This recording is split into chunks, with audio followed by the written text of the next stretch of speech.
Hello everyone, my name is Ashley, and in this video I'm going to talk about importing a structured job into Steelwise. So when we open a job that was completed in Structure previously, we will get a dialog box like this, where it's going to ask if we wish to upgrade the job, and then we'll be able to edit and complete it in Steelwise, or if we wish to read it open it up as a regular DWG, which can be reviewed but unable to be worked on. So what we mean by that is all Steelwise functionality will be disabled for that job if you select open as regular DWG. Now what we want to do is we want to click on upgrade. And while that is busy here, if I move this over to the side, just like this quickly, just make sure that this option should always be turned on, because it's going to create a backup file for your project. And so that way you can always go back to the old version if you need to.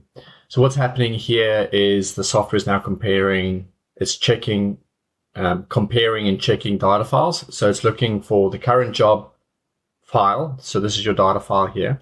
And then the new file, so this is the new Steelwise file. It's going to check to upgrade this. Now, when you click on upgrade and it doesn't find this, you will get a warning message to say that you need to contact us for support because you're missing a data file. So please do that.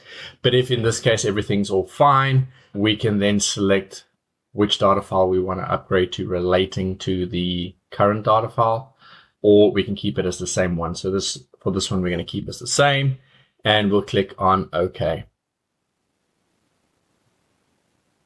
And then it's going to go through our machine configurator to make sure we're configuring the right profiles for the right machine. I'm going to set mine up and say update to default.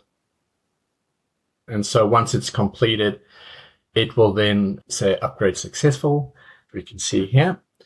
So it will now open up as Steelwise, and the first thing we'll see is, depending where the job gets opened, in my case it's opened up on the detail sheet, we can see some tooling in here, which gives me a good indication that everything has worked well. Now, if there were any errors, we would have seen those errors pop up in a message.